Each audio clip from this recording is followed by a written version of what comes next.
Hi, wouldn't it be great if you were never bored? Wouldn't that be amazing? Well, I'm never bored, and I'm going to talk about that today. But I'm going to talk about why it's really important to learn how to not be bored. And if you don't have it naturally, if it doesn't come to you naturally, you can learn some ways to at least reduce the amount of time that you're bored. Now, being bored is a very common thing among children. If you ever watch little kids running around, they often go, "Oh, I'm bored. I don't have anything to do. I don't have anyone to play with. I don't have any toys." It's pretty common in childhood for people to feel like that, but among adults, it's also more common than you would think. I bet a lot of you watching this have had times in your life where you go, "I've been really bored," or "I am really bored." So, the problem is, in the fast-paced world we live in today, it's even more, I think, likely to be bored than we used to maybe 50 years ago. So I'm going to talk today about some ways. I'm going to give a little background as to why I'm never bored, but also I'm going to talk about some ways you can actually reduce the amount of time you're bored in your life. So hi, I'm Allison, and welcome to my Elder Gal channel. Please tap that like button and subscribe if you get anything out of the video today. I would really appreciate it. So when I was growing up, I actually grew up, I wasn't an only child. I had a sister who was 7 years older than I was. But being 7 years older, she really didn't want to play with me. And so I really felt like I kind of grew up as an only child. And part of that is I had to learn how to entertain myself, which I did.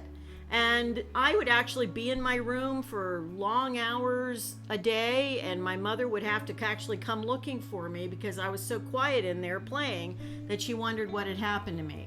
So I used to entertain myself by building little towns out of Legos, and then later I used to, create whole scenarios for my Barbie doll and all her friends and family. I had a whole little, soap opera going there.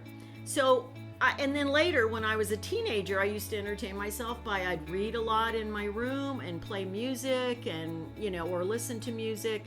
And so I don't really ever remember being bored, even as a child. I mean, there may have been times I was, but I really don't have any recollection of that. I do know that as I became an adult, it was very easy to still entertain myself and to relish time alone. As I mentioned before, I'm an introvert. So for me, I like alone time. In fact, the older I've gotten, the more alone time I have to have, actually. And I relish that. And when I'm alone, sometimes I read, sometimes I watch things on YouTube, sometimes I watch movies, sometimes I organize or clean or whatever, but I don't ever get bored. I mean, even if I have 2 or 3 days totally by myself, don't see anyone else, I don't get bored. Now, I view this as kind of a weird superpower that I didn't realize was a superpower for many years into my life, but it serves me well because any place I go, anything I do, if I have downtime or there's nobody to talk to or whatever, I'm fine. I handled it just fine. So I think that a lot of people who are introverts, as I mentioned earlier, come by this naturally. I do have a very good friend that she was my best friend in childhood. I still know her. And we laugh with each other on the phone about the fact that neither of us get bored. She has the same superpower I do. And it's really funny because the people around us in our lives do get bored. And we always kind of go, "That's weird. I wish people could just pick it up by osmosis." But anyway, they don't.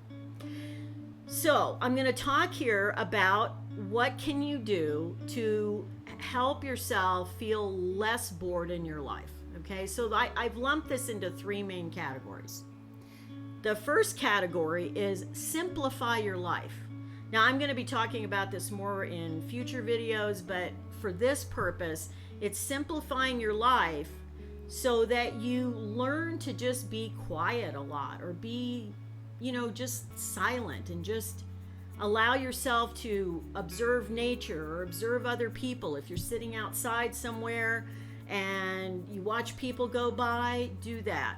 And it's a really good way to just kind of calm yourself down. We're very overstimulated in the world we live in today. We have, the internet, we have TV, we have cell phones, we have everything in the world that overstimulates us.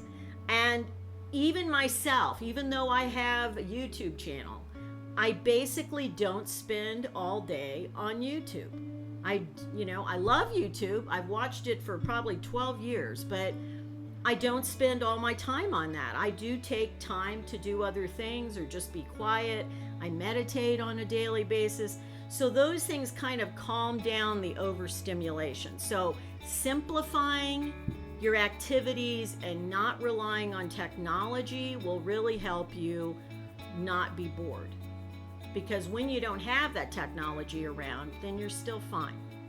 So that's one category, oversimplifying, especially with technological gadgets and stuff. The second thing is enjoy your own company. Enjoy your own company. One of the things I learned to do as a child is I just liked being by myself. I liked being with myself. And as I got older, that just increased.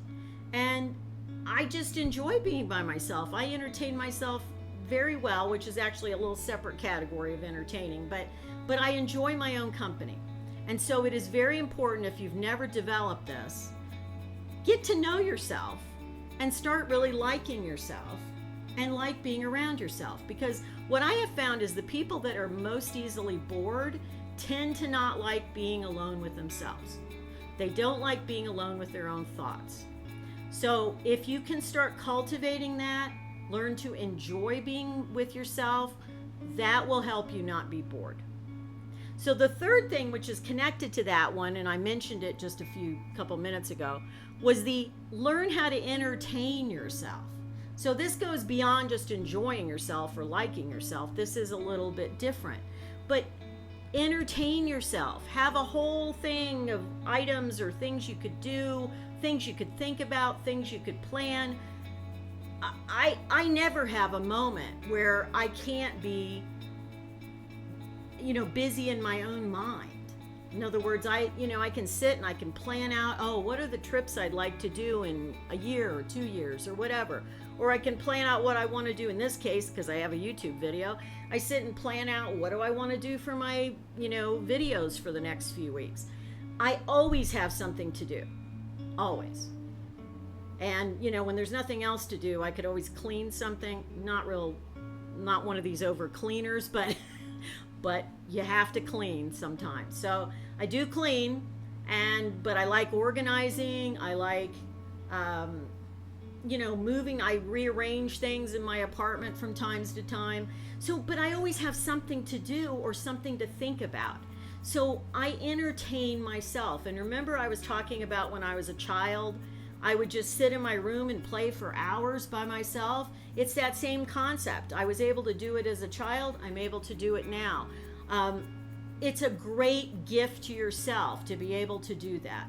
And for some of you, again, that are more extroverted and you really get your energy from being around other people, it's a little more challenging. I agree. And you can't, the leopard can't change its spots. You're not going to suddenly become an introvert if you've been an extrovert. But you can learn to do some things to entertain yourself so that you feel boredom a little less when you are alone. So these three categories of things, simplifying, especially the technology in your life, enjoying your own company, and learning how to entertain yourself. These three things will serve you very well. And those will help go a long way towards you feeling bored in your life. So until next time, be well, keep moving forward, work on the things I've talked about today. Take care. Bye.